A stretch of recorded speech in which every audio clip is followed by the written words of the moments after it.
Howdy y'all, it's Nelstar 15 and today the new Destiny exotic weapon is out. So let's walk you through how to get it. Of course, it is tied to the Season of the Deep's premier activity, fishing. So first thing you need to do is make sure you catch all the unique exotic fish across the planets that have fishing. Of course, that's the Throne World, Nessus, and the EDZ.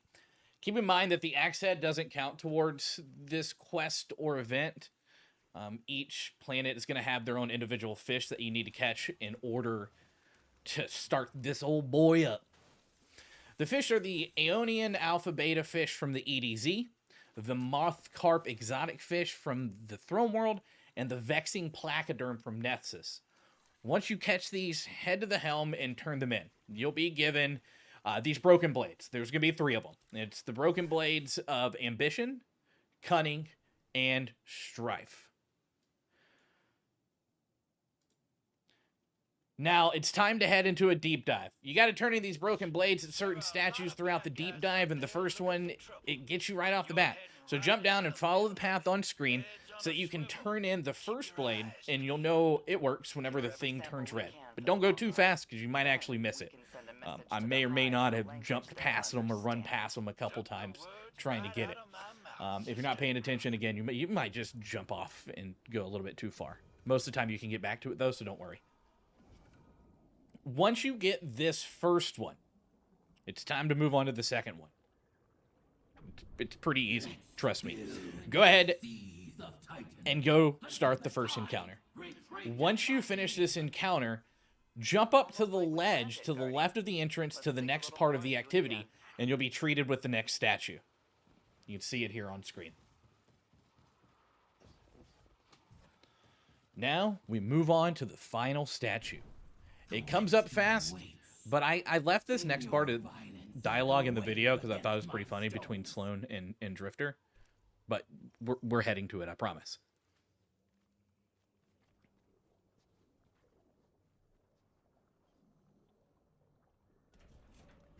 Hey, Chief. Suit's leaking from that last tango. Get that patched up before it gets ugly. Yeah, thanks. Definitely didn't notice the stream of Anywho, the next statue is going to be as you're progressing to the second encounter. It's going to be after the blades and before the big drop. So remember that. After the blades, before the big drop. Not for myself. So, go through the fan, and then continue going until you get to the ledge of the final big drop before the second encounter. Cut hard left. You'll see it. You'll see Jacob and I do it here on screen. If you go down too far, again, you can't jump back up.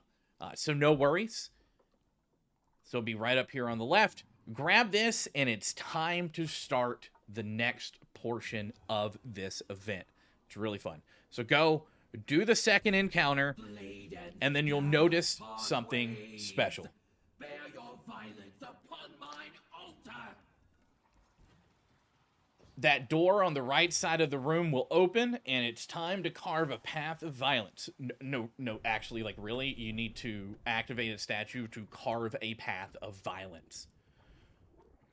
We're going to speed through this next part as you go through here. You're going to notice the fallen slow bubbles. They'll give you a little bit of trouble. You can try and stick together with your fire team, but you might have a fire team like mine that's a bunch of doo-doo heads and leave you in the back. So you almost die to them, but that's fine. Come here, kill the wizard, opens up the barrier. Now it's time for the functionality of the exotic encounters themselves.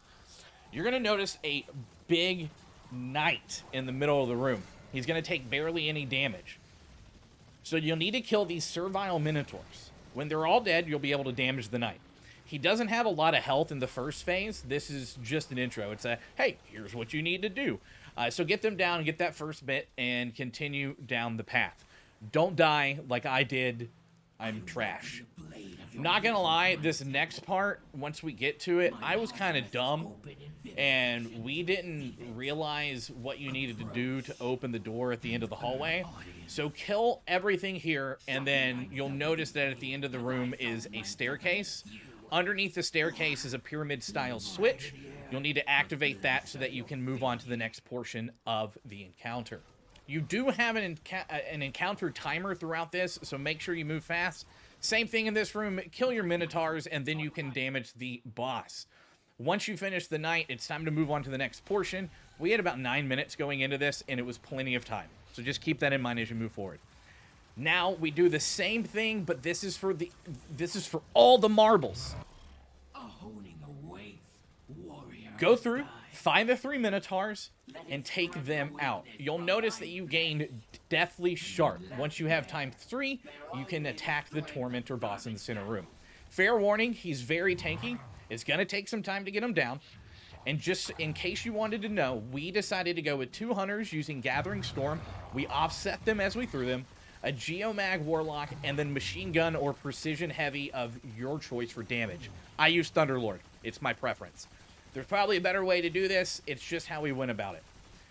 Now, you can do this as many times as you need to, as far as I can tell, but I don't expect you're going to need more than 3 phases to get them down. But also, don't get too attached to where the Minotaurs were previously, because they'll be in different areas.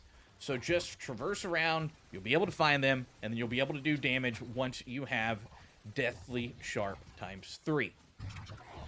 If you go to a 3rd phase, which is what you're about to see once we get him, listen, this was very rude of him. He was left with approximately half a point of health. I mean, 0.5 points of health. And so we had to go into a 3rd phase. No need to worry. All the Minotaurs are going to spawn in the room you were just fighting the boss. So take them out. You can see the first one there. He does chase you outside of the room, so keep that in mind. I got the hell out of dodge. But same thing. Deathly Sharp times 3. Take the boss down. Easy peasy, lemon squeezy. That's kind of it for the encounter. I mean, no, you're done. You defeat the Tormentor. You're done with it. But you're not done with the mission itself. You got to run to the stairs in the back of the room. At the top of the stairwell, yeah, you guessed it, there's another darkness statue. We're going to go ahead and talk with it. That's where the story comes in, and I'm going to let this play out so that you can hear it for yourself. If you don't want to, you can skip to like the next 20 seconds to the next part where I'll showcase the weapon. A champion most deserving of this audience, I anoint thee a wicked thorn. Rise from the deep, bloodied warrior, and wield it without mercy. Guardian? Guardian! There you are. It is a pretty cool weapon. Let's take a quick look at it and show you guys the functionality of this new Stasis Scout.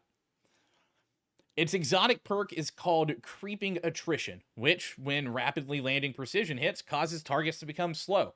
Very, very useful.